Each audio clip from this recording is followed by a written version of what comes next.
안녕하세요. 오늘은 성령 강림 주일입니다. 그래서 에베소서 5장 18절 말씀 가지고 성령으로 충만함을 받으라 라는 제목으로 은혜를 나누겠습니다. 에베소서 5장 15절을 보면은 오직 지혜 있는 자같이 하여 라는 뜻이 있습니다. 누가 지혜가 없을까요? 어떻게 행할지를 잘 모릅니다. 젊은이가 홍기가 찼습니다. 그래서 배우자를 찾습니다. 욕심나는 상대가 생겼지만은 상대적으로 비교해 볼 때 자신이 그 역량에 미치지 못한다는 것을 깨닫기 시작합니다. 그러면서 마음 깊이 후회하기 시작하는 것입니다. 내가 젊은 날 좀 더 공부를 열심히 해야 할 것을, 그렇지만은 이제 떠나간 시간은 돌이킬 수가 없습니다. 젊을 때 이 친구 저 친구 만나고 세월을 다 보냈습니다.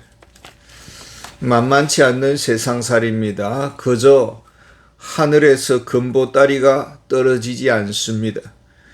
지혜 있는 자가 되어야 합니다. 하늘에서 금보따리를 떨어주고 싶습니다. 그런데 받을 준비가 되어 있지 않습니다. 하나님을 위해서, 그리스도를 위해서 사용해 줄 것을 기대를 합니다. 그러나 그것을 감당할 자질이 되어 있지 않습니다.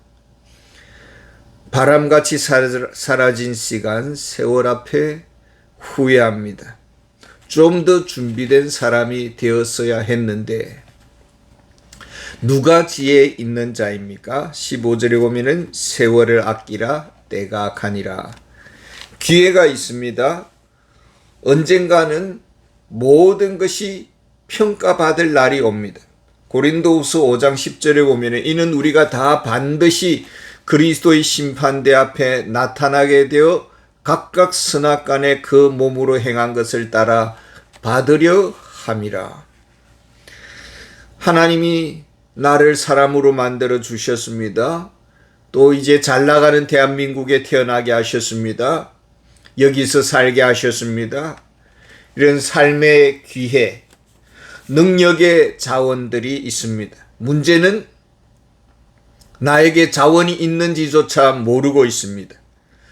자원을 활용할 줄도 모릅니다. 그가 바로 지혜 없는 자입니다. 우리의 삶이란 하나님의 부르심을 따라 살아가는 것입니다. 그렇다면은 주님의 뜻이 가장 중요하겠습니다. 그러려면은 먼저 그리스도인이 되어야 합니다. 이것은 오직 은혜입니다. 그리고 그리스도인은 주님의 부르심을 따라 살아가는 것입니다. 하나님이 정하신 길과 원칙대로 사는 것입니다. 17절에 보면은 그러므로 어리석은 자가 되지 말고 오직 주의 뜻이 무엇인가 이해하라. 주의 뜻이 무엇일까요? 에베소서 5장 10절에 보면은 주를 기쁘시게 할 것이 무엇인가를 시험하여 보라. 우리 그리스도인은 살아도 주를 위해 죽어도 주를 위해 사는 자입니다. 주님의 기쁨을 위한 존재입니다. 주님의 뜻대로 사는 것, 그것이 주님을 기쁘시게 하는 것입니다. 과연 주님의 뜻을 우리가 알고 있습니까? 마태복음 28장 19절 20절을 보면은 너희는 가서 모든 민족을 제자로 삼아 아버지와 아들과 성령의 이름으로 세례를 베풀고 내가 너희에게 분부한 모든 것을 가르쳐 지키게 하라 했습니다. 비전을 품은 그리스도인으로 살 것을 명령받았습니다. 지상 대명령입니다. 그 사명을 수행하는 방법으로서 사도행전 1장 8절에 오직 성령이 너희에게 임하시면 이렇게 말씀합니다. 성령의 능력에 힘입어서 주님의 부르심에 응답해야 합니다. 우리가 이것은 단지 사명만이 아니라 우리 그리스도인의 삶의 모든 관계, 태도, 품격이 바로 이 문제에 달려있더라라는 것입니다.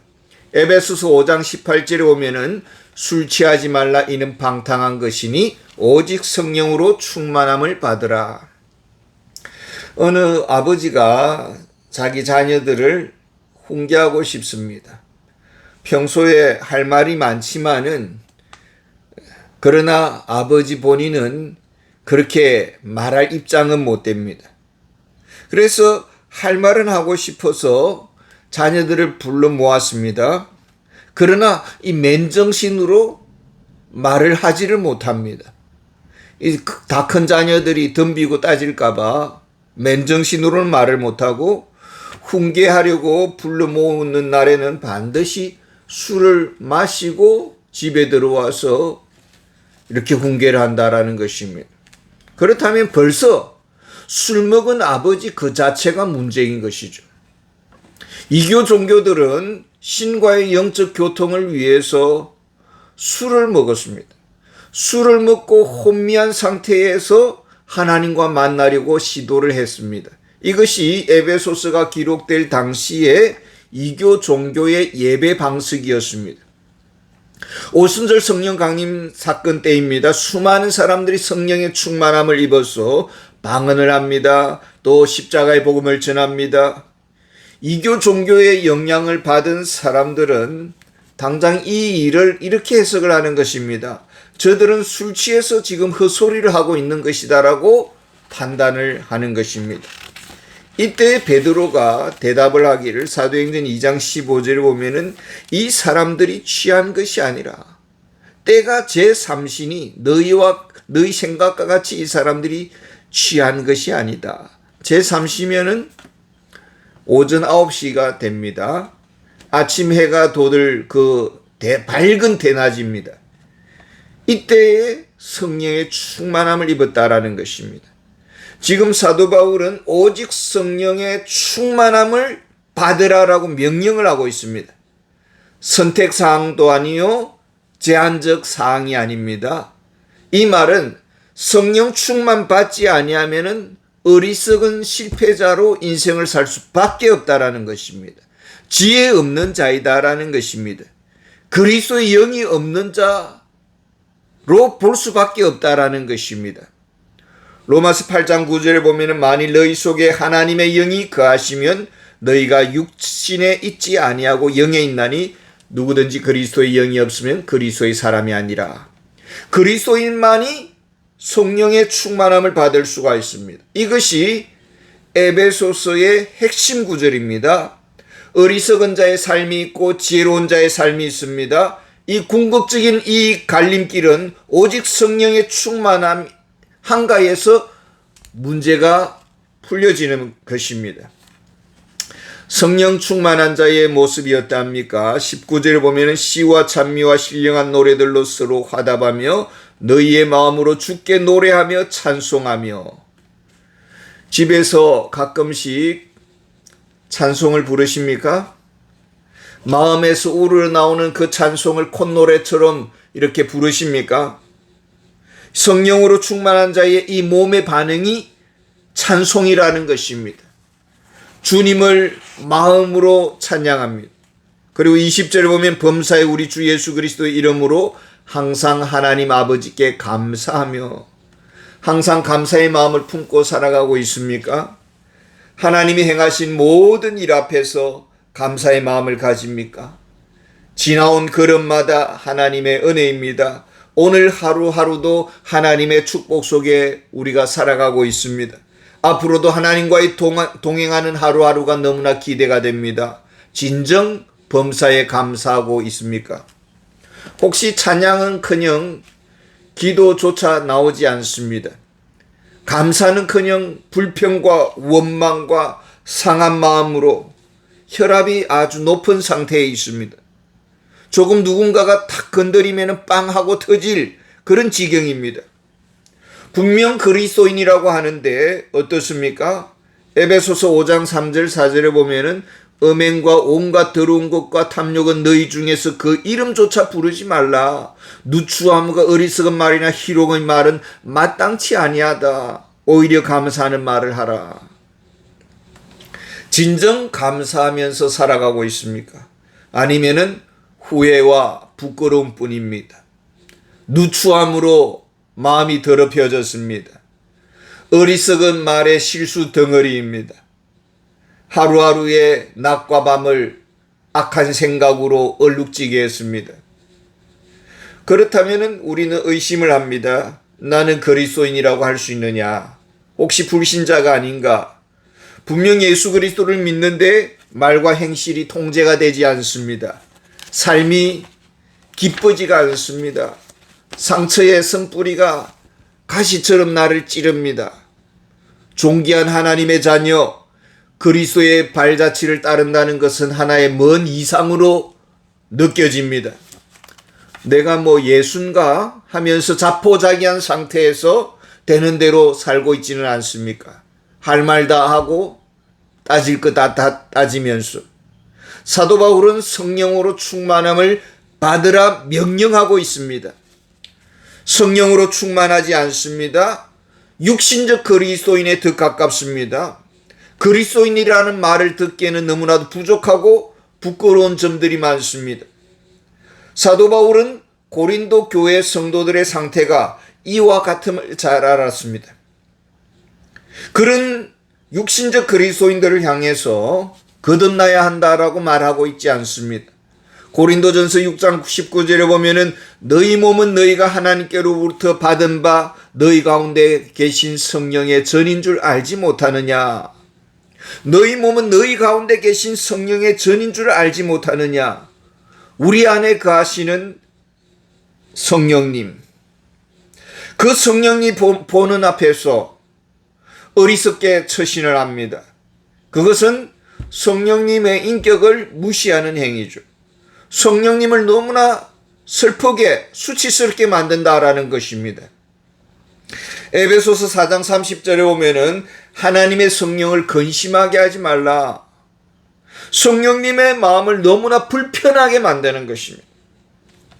그리스도인답지 않는 말과 행실로 인해서 데살로니가전서 5장 19절에 보면 성령을 소멸하지 말라 이 말이 있습니다. 이 말의 뜻은 하나님의 거룩하신 뜻이 있고 하나님의 계획이 있고 하나님의 방향이 정해졌는데 오히려 걸림돌이 되어 있습니다. 방해꾼 노릇을 하고 있습니다. 왜 이렇게 복스럽지 못한 것입니까? 왜 성품이 공격적이고 평안하지 못한 것입니까? 성령님이 근심하고 있다면은 주변 사람들은 얼마나 힘들겠습니까? 산소 같은 그리스도인이 아니라 탄소 같은 그리스도인이 되어버렸습니다. 우리 안에는 죄악된 자아가 있습니다. 동시에 하나님으로부터 거듭난 신의 성품에 참여한 거룩한 자아가 있습니다. 내 안에서 서로 대립적인 이런 자아가 서로 다투면서 서로 이겨먹으려고 합니다.